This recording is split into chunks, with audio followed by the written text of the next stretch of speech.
গতকাল দিয়ে দেখতেছি ভাস্কর্য দেখবার লাগে লাইন দিয়ে হুজুররা যাইতেছে।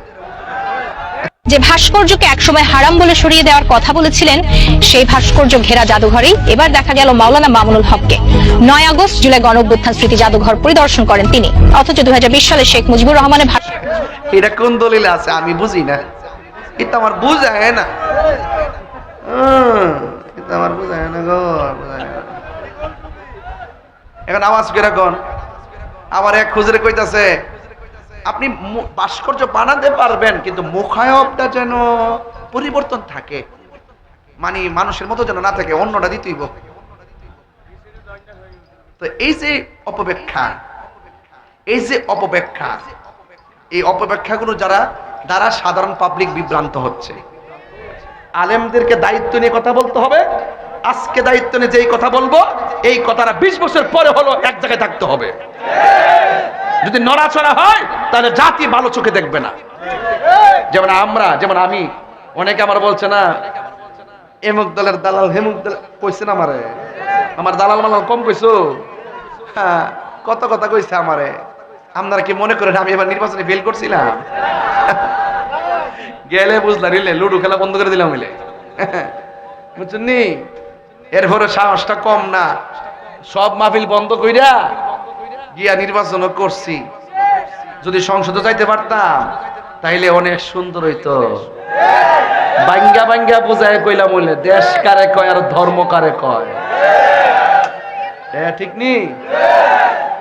তাইলে আমরা যে ট্যাগ দেয় এই ট্যাগ গুলা বাঙ্গা দিলাম হইলে আল্লাহর ওয়াস্তে জাতীয় জায়গায় এসে বলতেছি আল্লাহর ওয়াস্তে আমাদেরকে মিথ্যা ট্যাগ দিবেন না। আমরা মুশরিক না, আমরা প্রতারক না, আমরা ধোঁকাবাজ না। ইবাদত করি আল্লাহর, মহব্বত করি নবীকে, সুহবতে যাই ওলিদের, খেদমত করি মা বাবার। মিথ্যা বলবেন না। এই রাসূল এসেছেন মিথ্যা দাফন করতে, সত্যের পতাকা আকাশে উড়াতে, ঠিক নি? এই যে এখানে চলে আসছি বোঝার জন্য বলছি, এখন আসছি। বলেন রাসূল দুনিয়াতে আইসা বলছে আমি সাক্ষ্য দিচ্ছি আল্লাহ ছাড়া কোনো মাবুদ নাই। নবী বলছে আল্লাহ ছাড়া কোনো মাবুদ নাই, আমরা কাউকে আল্লাহ মনে করব? তাহলে এই সহজ ওয়ানের ক্লাসের পড়া আর এই পাবলিকের মাঝে বৈশা আইসা লাগায়া আলেমুল আমাদের মধ্যে বিভেদ সৃষ্টি করছে।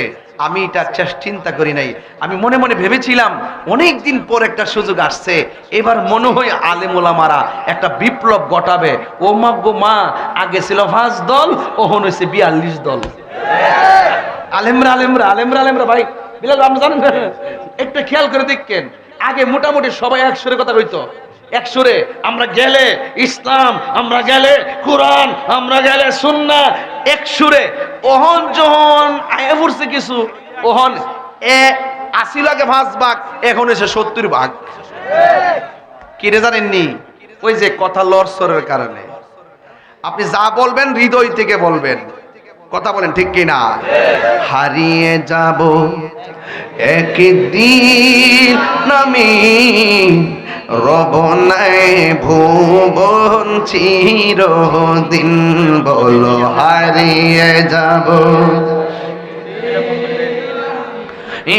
রব নাই ভুবন চিরদিন, ক্ষমা করে দিও তোমরা আমায়, বলো তোমরা আমায়, ভুল করে থাকি যদি কোনো দিন, হারিয়ে যাব একদিন আমি, রব নাই ভুবন চিরদিন, বাঁশি বাগানে বা গুরুস্থানে হয়তো দিবে মোরে কবর। গুরুস্থান আসেনি বাইরে? ও ভাই বাইতে আইসি না আমি, যাইবার গ্যারান্টি নাই। আজকে হাজীগঞ্জ রোডে অ্যাক্সিডেন্টে অনেকগুলো মানুষ মারা গেছে, কথা কি সঠিক কিনা বলেন? আমি দোয়াবাঙ্গা বাজারের এক দিকে কেসি ট্রাকটা ফালা রাখছে, একদম সামনে চেপে গেছে গা। ওই দিনও সিলেটের মধ্যে আসার পথে 2 বাস বাড়ি লাগে 9 জন মারা গেছে। আজকের অ্যাক্সিডেন্টে অনেকগুলা মানুষ মারা গেছে। হ্যাঁ, কেউ জানে না, 15 জনের মতন কেউ জানে না রে বাবা কে কোথায় মারা যাবে। আমি যে বলতেছি মহব্বতের কথা কেন জানেন, আমি যে বলতেছি ইবাদতের কথা কেন বলছি জানেন, এই দুইটা জিনিস ছাড়া কবরে গেলে অবস্থা ভয়াবহ হবে, এই দুইটা জিনিস ছাড়া হাসরের মাঠে উঠলে অবস্থা ভয়াবহ হবে। এই জন্য আজকে আমি দুইটা জিনিস বাছাই করে নিচ্ছি বাজান, আওয়াজ করে কোন হায়াতের মালিককে। বাসে বাগানে বা গোরস্থানে হয়তো দিবে মোরে কবর, তোমরা আমায় যাবে ভুলে রাখিবে না জানি কোন খবর। পাশে বাগানে বা গোরস্থানে হয়তো দিবে মোরে কবর, তোমরা আমায় যাবে ভুলে রাখিবে না জানি কোন খবর। পড়বে কি মনে আমার কথা, ফেলবে কি অশ্রু কোনো দিন হারিয়ে যাব রব নাই ভুবন চিরদিন, বলো হারিয়ে যাব একদিন আমি রব নাই ভুবন চিরদিন। ক্ষমা করে দিও তোমরা আমায়, বলো ক্ষমা করে দিও তোমরা আমায়, ভুল করে থাকি যদি কোনো দিন হারিয়ে যাব মাশাআল্লাহ রব নাই ভুবন চিরদিন। একটা জবান বন্ধ রাখবেন না, ঘুম নিদ্রাকে ডিলিট কইরা দেন, আল্লাহর নবীর মহব্বত হৃদয়ে ধারণ করেন, ইবাদতের ওয়াদা করেন। আল্লাহর হাবিব বলেন আমি সাক্ষ্য দিচ্ছি আল্লাহ ছাড়া কোনো মাবুদ নাই, এই জন্য আমরা বিশ্বাস করি আল্লাহকে দুইজন নাই একজন। আল্লাহর সমকক্ষ কাউকে মনে করলে কি ঈমান থাকবে? আমার নবী বলে আমি নবী হইলাম আল্লাহর রাসূল, এই কথার দ্বারা প্রমাণ হয়ে যায় ও পৃথিবীর মানুষ, নবীকে ডাকলে ডাকো না ডাকলে নাই, নবীর সম্মানের কম হবে না। আপনারা জবান খুলে বলুন নবীর সম্মান বাড়াইছে কে? আর জোরে বলো বাড়াইছে কে? আল্লাহ নবীর সম্মান বাড়াইছে। আমার নবী আপনার নবী বলেন আমার লজ্জাস্থান পৃথিবীর কেউ দেখে নাই, আমার লজ্জাস্থান কেউ দেখে নাই। শুধুমাত্র তাই নয়, আমি দুনিয়ার মধ্যে এসেছি খতনা হইয়া দুনিয়াতে এসেছি। মা আমেনা বলে আমার সন্তান দুনিয়াতে এসেছে, আমি মা হইয়া সন্তানটারে ধরতে গেলাম, চারটা জান্নাতি মহিলা আমার ডাক দিয়া কই হে আমেনা এই মুহূর্তে আমার নবীরে ধরা যাবে না। আমার নবীরে আসমানের দিকে উড়াইয়া নিয়ে গেল, জান্নাতি জামা পরাইয়া আমার নবীরে নামায়া দিলেন দোলনার ভিতরে। আব্দুল্লাহ ইবনে আব্বাস রাদিয়াল্লাহু তাআলা আনহু বলেন আমি দেখলাম বিনা বাতাসে দোলনাটা একবার উত্তরে যায় আর একবার দক্ষিণে যায়। নবীকে জিজ্ঞাসা করি ইয়া রাসূলুল্লাহ আপনি যখন ছোটবেলা ছিলেন বিনা বাতাসে দেখলাম দোলনাটা লড়ছে কেন? আমার নবী বলে বিনা বাতাসে দোলনা কে লড়াইছে জানোনি? কয় কেডা? কয় হযরতে জিবরাইল। এবার নবীর চাচা ডাক দিয়া কয় আমি দেখলাম আপনার দোলনা যদি উত্তরে যায় আকাশের চাঁদও উত্তরে যায়, আপনার দোলনা যদি দক্ষিণে যায় আসমানের চাঁদও দক্ষিণে যায়। আমার নবী বলেন ও চাচা এই দোলনার সঙ্গে চাঁদকে আমার আল্লাহ দর্শক বানাইছে আর জিবরাইলকে আমার সঙ্গে খেলা খেলাইছে, এই জন্য নবীর সম্মান কারো সঙ্গে তুলনা হয় না রে। এই জন্য আমার নবী বলছে আল্লাহ ছাড়া কোনো মাবুদ নাই। ও বন্ধুগণ এই জন্য জবান খুলে বলেন সেজদা পাওয়ার মালিক কে? আল্লাহ রাব্বুল আলামিন বলছেন আমি আল্লাহ ছাড়া কারো ইবাদত করা যাবে না। ওয়াকাদা রাব্বুকা আল্লা তা'বুদু ইল্লা ইয়্যাহু ওয়া বিল ওয়ালিদাইনি ইহসানা। আল্লাহ রাব্বুল রাব্বুল আলামিন বলেন তোমাদের উপরে ইবাদতকে আবশ্যক করে দেওয়া হয়েছে, তোমরা আমি আল্লাহ ছাড়া কাহার ইবাদত করবে না। এই জন্য যুবক আমার নবী আপনার নবী বলেন আফদালুল ইবাদাতিস সালাত, সর্বোত্তম ইবাদত হলো নামাজ। জোরে কোন কি? নামাজ। এই আওয়াজে মানি না, জোরে বলেন কি? নামাজ। নামাজের আগে কাপড় আছে না নাই? আছে। কাপড় অপবিত্র হলে নামাজ হবে না, ওযু না করলে নামাজ হবে না, পাক না থাকলে নামাজ হবে না। আমার নবী আপনার নবী রহমাতুল লিল আলামিন বলেন আফদালুল ইবাদাতিস সালাত, সর্বোত্তম ইবাদত হলো নামাজ। এই জন্য নামাজের আগে ওযু আছে। আঙ্গ সমাজের অনেকেই ওযু ভালো করে করতে জানে না, অথচ আমার নবী আপনার নবী বলেন কেউ যদি ওযু করার সময় বিসমিল্লাহ বলে ওযুটা শুরু করে, যতক্ষণ ওযুটা চলবে ততক্ষণ পর্যন্ত ফেরেশতারা বান্দার জন্য আমার আল্লাহর কাছে গুনাহ মাফ চাইতে থাকবে। তাইলে ওযুটার আগে বিসমিল্লাহর দরকার আছে না নাই? শুধু মাত্র তাই নয়, আমার নবী আপনার নবী বলেন কেউ যখন ওযু করার সময় হাতটা ধৌত করে, দুইটা হাত যখন ধৌত করবে, এই হাত দিয়া যত গুনাহ করেছে ওযুর পানির সঙ্গে গুনাহগুলা মাটির মধ্যে পড়ে যায়। যখন ওযু করার সময় মুখটা কুলি করে, তিনবার কুলি করে, গড়গড়া করে কুলি করে, যখন কুলি করার সময় মুখের ভিতরে পানি দেয়, ওই মুহূর্তে আমার নবী আপনার নবী বলেন এই ওযুর কুলির পানিটা মাটিতে ফেলতে দেরি এই মুখ দিয়া যত গুনাহ করেছে আমার আল্লাহ সব গুনাহগুলি মাটির সঙ্গে ফেলে দেয়। যখন বান্দা মুখমণ্ডল ধৌত করে, চোখের গুনাহগুলা পানির সঙ্গে মাটিতে ফেলে দেয়, যখন শরীরটা মাথা মাসে কইরা পাগুলা ধৌত করে, তখন ওই জীবনের গুনাহগুলা শেষ ফুটার সঙ্গে জড়ে যায়। বন্ধু, আগামীকাল আখির চাহার সোমবার, কথা কন না, সফর মাসের শেষ বুধবার, বুঝতে পারছেন কি হয়েছে? এই দিন আমার নবী গোসল করেছেন, নবী আরোগ্য লাভ করেছেন। জোরে বলে না সুবহানাল্লাহ। যাইতেছি একটু বোঝার জন্য বলতেছি। আমার নবী আপনার নবী বলেন ওযু শেষ করার পর কেউ যখন আসমানের দিকে তাকাইয়া একবার কালিমা শাহাদাত পড়বে, আমার আল্লাহ রাব্বুল আলামিন তার জন্য 8টা জান্নাতের দরজা খুলে দিবে। এই নামাজ আমরা চাই কি চাই না? নামাজ পড়ো রে হুজুরি কলবে, নামাজ পড়ো, নামাজ পড়ো রে হুজুরি কলবে, নামাজ পড়ো। যেই নামাজে নবী নাই রে, সেই নামাজ কেউ পড়ো না রে। নামাজেই নামাজিকে সরল পথে আনতে পারে। নামাজে জোরে জোরে কি আল্লাহু আকবার বলা যাবে না? বন্ধু, আমি বুঝাইতেছি নামাজ পড়ো রে হুজুরি কলবে, নামাজ পড়ো।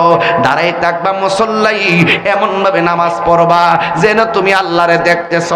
আল্লাহরে যদি তুমি না দেখতে পারো, এই বিশ্বাসটা করবা স্বয়ং আল্লাহ তোমারে দেখতেছে। আজকে আমার সমাজের ভিতরে দেখবেন প্রথম কাতারে মুসল্লি, খবর নিয়ে দেখলাম সুদখোর নাম্বার 1। জোরে কোন ঠিক কিনা? একদম প্রথম কাতারে, প্রথম কাতারে। মসজিদের আবার সভাপতি,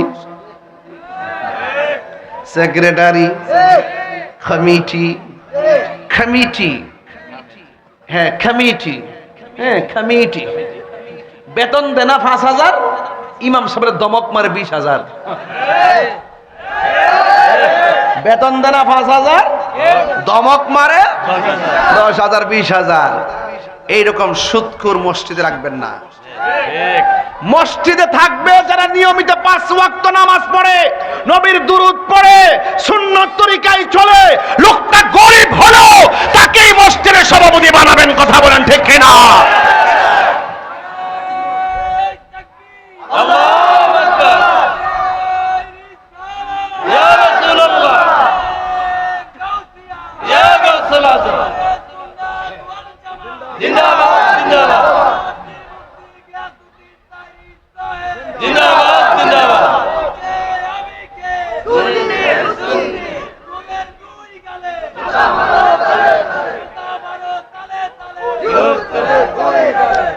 সুদখোর, হাসরের মাঠে সুদ করে ফেটতে হইব অত বড়। শুনে না এমনি, আর পেটের ভিতরে সাপে এমন ভাবে কামড়াইব, কব আহ আহ, জাহান্নামীরা কব আল্লাহ এই বেফাত্তাটা রে আনতে নৌসান দি, এর সিলিডার মজা লাগতাছে না। এমন সুদখোর আমরা সমাজে নাই। কিরে বলাবান কথা কাছে ডরাইতেছে না কিতা আবার? ডক্টর ইনুস সাহেবরে ডরা না কিতা আবার? হায় হায়, সুদখোর কি হবে বেঁচে থেকে, কি হবে বেঁচে থেকে? অযথা বিদ্যা শিখে যদি না করতে পারি সুদ মুক্ত সমাজটাকে। ঠিক কথাটা জোরে কইতিব, তোলে না সুদ করে কইতে লাগতো। কি হবে বেঁচে থেকে? অযথা বিদ্যা শিখে যদি না করতে পারি সুদ মুক্ত সমাজটাকে।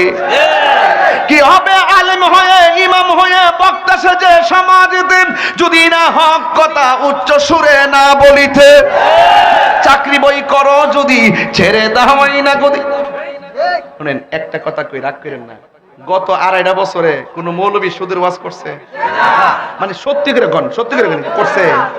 একটা লোক সুদের ওয়াজ করছে না, ডরে ডরে, শুধু ডরে করছে না, বুঝলেন না ব্যাপারটা? অথচ আমি 2.5 বছর আগে যেই বুকালে ওয়াজ করছি, 2.5 বছর তার চেয়ে বেশি করছি।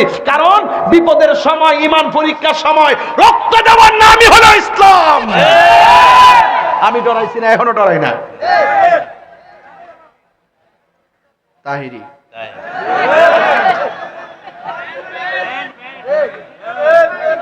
আপনাদের কি কষ্ট হইতাছে?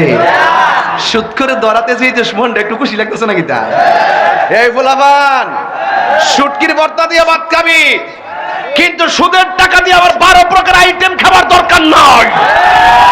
সুদের 70টা গুনাহ, এর মধ্যে সর্বনিম্ন গুনাহ হলো নিজের আপন মায়ের সঙ্গে জিনা করা। নাউজুবিল্লাহ জোরে কেন গেল? আমরা এই যুগের পোলাপান কি সুদ খাইতে পারি? দরকারে মাটি কাটতে ভাত খাবো, দরকারে সিএনজি অটো চালাইয়া ভাত খাবো, সুদের টাকা ঋণ করে বিদেশ যাইতাম না। হারামের মধ্যে কোনো হারাম নাই।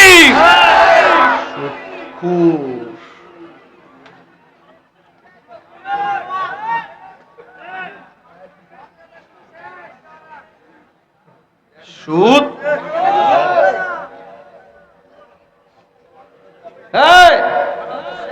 ঘুষও চলে। আমাদের দেশে সমাজে কিছু হুজুর আছে, হেরের বান্ডেল করে টেহা দিলে তালাকের মাসালা ঘুরাইলা। আগে নিজেরা দিয়ে শুরু করি, এরপরে সমাজও ধরি। শুনেন, বহু সর্দার আছে, সর্দারি যখন মারো লয়াব, রাত্রে সর্দার সর্দার ফোন দেয়া ঠিক করে লা, তুমি এটা কইবা, তুমি এটা কইবা, এত এত বাঘ।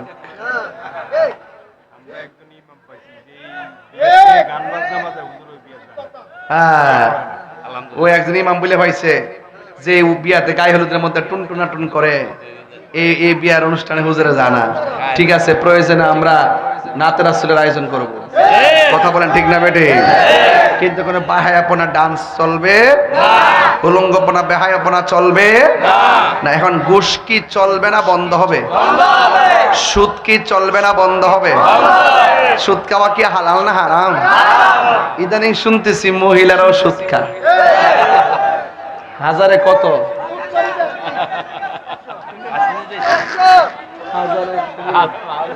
হাজারে বলে 100, হাজারে 100 10,000 কত? 1 লাখে তো এক মহিলা গেছে 1 লাখ টাকলে দিবি বাম্পার। 1 লাখ টাকা দিয়ে বানাইবো, অনেক বানাইবো, এবার জামারে ধমক মারবো।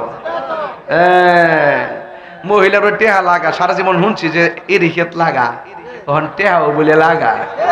তাহলে আপনারা বলেন সুদ কি চলবে না বন্ধ হবে? মাগো ও মা, সুদ খায়ও না। সুদ যে খা সে যে গুনাহ, যে সাক্ষী তাকে তারও একই গুনাহ, যে সুদের স্ট্যাম্পটা লিখা দে হেরও একই গুনাহ। বাঁচার কোনো রাস্তা নাই, ওজনে মাপ দেওয়ার কোনো রাস্তা নাই। আমার ফুলা পান্ডি শুধু ওয়াদা কর বিয়ার সময় যৌতুক নিতে না। যৌতুক নিবা? যৌতুক নেওয়া কি হালাল না হারাম? এর সাথে ভিক্ষা করো বালা। এই বলবান নিয়তটা শুধু করেন, দেখবেন আল্লাহ বিয়ার আগে এমন টিয়ার মালিক বানাবো, বউরে সাজায় আনতার বাইন। কথা কোন ঠিক না বেটি? আমরা হারাম খাবো হারাম খাবো সুদ খাবো ঘুষ খাবো ইয়াবা খাবো ডেন্ডি খাবো ফেঞ্চি খাবো গাঞ্জা খাবো মাকে কষ্ট দেব ইয়া গীবত করব মুনাফিকি করব চুগলখুরি করব মানুষকে ঠকাবো হক মাইরা খাবো নামাজ পড়বো